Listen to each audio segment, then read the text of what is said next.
Welcome to Waws and Wire. Today we're talking about a story that has, well, truly shaken many across Malaysia. It's sparked a real firestorm of debate. Mm, The idea that a small business, a dental clinic, could be forced to close for a whole month just because a national flag was hung upside down. right. It's a decision that, frankly, has left a lot of people wondering if the punishment really fits the mistake. It certainly struck a nerve. Yeah, I mean, in our daily lives, these small businesses are everywhere, right? They're the backbone.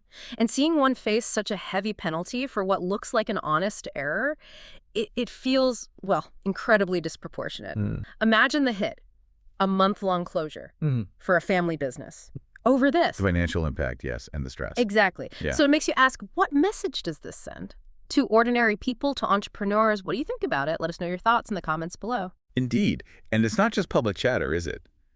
This incident has drawn quite a bit of commentary from prominent political figures, too, right across the board, actually. Oh, absolutely. And the core of their concerns, which we can sort of unpack today, really focuses on that very point. Reasonableness and the principle of proportionality when applying rules. Proportionality, right? That's the key word here. It's that classic tension, isn't it? Symbolic importance versus, well, practical governance. It raises these fundamental questions about how authority is actually used. Okay, so let's dive into some of those reactions. The Democratic Action Party Socialist Youth, DAPSY, they were pretty vocal, weren't they? They were. Very strong statement. Yeah, they didn't really hold back. They strongly condemned the Pontian Municipal Council's decision, that 30-day closure order. They called it excessive and disproportionate. Their view was that this wasn't just about the flag itself, but a significant blow to a small business, far beyond what the situation seemed to call for. And DAPSY specifically argued that the council, in their view, exceeded its powers. Exceeded its powers. That's strong language. It is. And they felt it eroded public trust in local government administration. But even more critically, they hammered home this idea of the principle of proportionality. Okay, explain that a bit more. Well, they basically said this kind of blanket punishment, which doesn't seem to consider the real impact, it's almost like moral policing. Ah, okay. And that principle, proportionality, it's fundamental, right? The punishment should fit the crime, essentially. Closing a business for 30 days for this specific error, they argued that's a clear failure to stick to that principle. And what really hits home, I think, and many people pointed this out, is the ripple effect. It's not just the clinic, is it? It's the patients. Absolutely, the innocent third parties. Yeah, I mean, think about it. People with appointments booked, maybe needing urgent work, even surgeries planned. Suddenly left scrambling. Exactly. They're forced to reschedule, or worse, try and find another dentist last minute. It disrupts lives, potentially even health. It's not just inconvenient financially for the clinic owner. No, it's real anxiety and potential health risks for the patients, especially those needing ongoing or immediate care. Definitely. And building on that, DAPY also brought up another really thorny issue, double standards. Ah, yes, that came up quite a bit. They pointed to past incidents, right? Similar mistakes with flag displays, mentioning cases involving the Ministry of Education, the Pan-Malaysian Islamic Party's Terengganu branch, and UMNO Youth in Terengganu too. And the point was? The point was, in those cases, according to DAPY, the penalties weren't nearly as severe. Nothing like a month-long shutdown. Right, so a small clinic gets hit hard, but others didn't. That's the perception they highlighted. And that kind of inconsistency, well, it fuels skepticism, doesn't it? Makes people question fairness and erodes trust in how rules are enforced. Yeah, it absolutely does. And that feeling of shock, it wasn't just DAPY, was it? Datuk Dr. Ma Heng Soon from the Malaysian Chinese Association. The deputy president, yes. He also said he was profoundly shocked by this. He did. Though he was clear, displaying the flag wrongly, that's not okay. It represents national dignity, needs respect. Of course, nobody's arguing that. But his argument was that any punishment has to be, in his words, reasonable and proportionate. There's that word again, proportionate. Exactly. He mentioned the specific bylaws, the Pontian Municipal Council's 2019 commercial and trade license bylaws, which cover flag display obligations. But his point was about the penalty applied under those laws.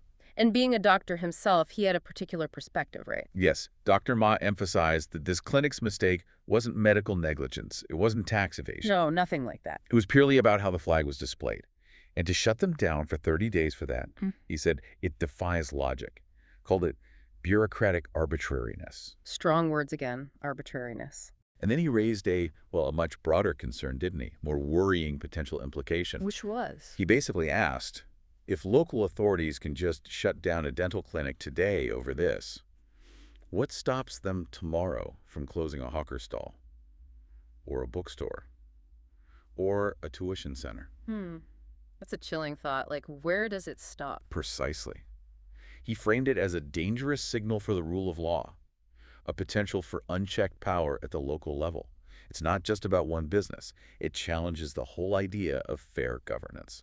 And he also echoed the point about the patients being the real victims, didn't he? He did, strongly. Reiterated that people needing urgent care, or those already scheduled for procedures, they're the ones facing upheaval. It really aligns with what Daxiwai was saying, just highlights the real-world impact on ordinary folks. Yeah, and think about chronic patients, or those in the middle of treatment. An abrupt stop could actually worsen their health. A bureaucratic issue potentially becoming a health crisis. That's a very serious point. And Dr. Ma took his analysis even further. He talked about patriotism, about displaying the flag. Right. What was his take there? He suggested that, ideally, patriotism and flying the flag, it should come from genuine joy, Yeah. spontaneous feeling for your country. Makes sense. But if the penalty for making a mistake, like hanging it wrong, is so incredibly harsh. What happens? People get scared to fly it at all. Exactly. He warned that people might just choose not to display it simply out of fear of trouble and punishment. So the opposite effect of what's intended. Potentially, yes. Yeah. His worry was that come National Day, you might only see flags on government buildings and the streets could be bare. Wow. And he argued this wouldn't mean people are apathetic towards the flag. It would mean they're disappointed. Disappointment with the system. Ah, that's a subtle but important distinction. It is. It's not just about a flag. It's about the spirit of enforcement. How does a nation encourage genuine patriotism? Overly harsh rules, he suggests, can backfire and kill the very enthusiasm they want to foster. So listening to all this, it really sounds like both Daxiwai and Dr. Ma Heng-soon, even coming from different political places, they're really focusing on the same core problem, aren't they? The reasonableness and the fairness of how power is used? Absolutely, converges on that central point. This incident, it's clearly become much bigger than just one flag at one clinic. Yeah, it's opened up this whole conversation about local government authority, how decisions are made. And crucially, the tangible impact those decisions have on everyday Malaysians, us. It forces us to think about how local authorities should balance things, right? Following the rules, yes, but also flexibility, enforcement, considering the real-world consequences. Precisely. It really pushes us to reflect on checks and balances, on transparency and how rules are enforced, and how vital public trust is. Because when a punishment seems so out of whack... It doesn't just fail to teach a lesson, does it? It actively damages people's confidence in the institutions themselves. Ultimately, you hope that discussions like this lead to, well, a better balance. A solution that upholds national dignity, sure, but also shows compassion and sticks to the spirit, not just the letter, of the law. Fairness and respect. That really has to be the foundation, doesn't it? Yeah. For a just system, for a society that works. Well said. Lots to think about there. Indeed. Remember to like and subscribe for more videos like this.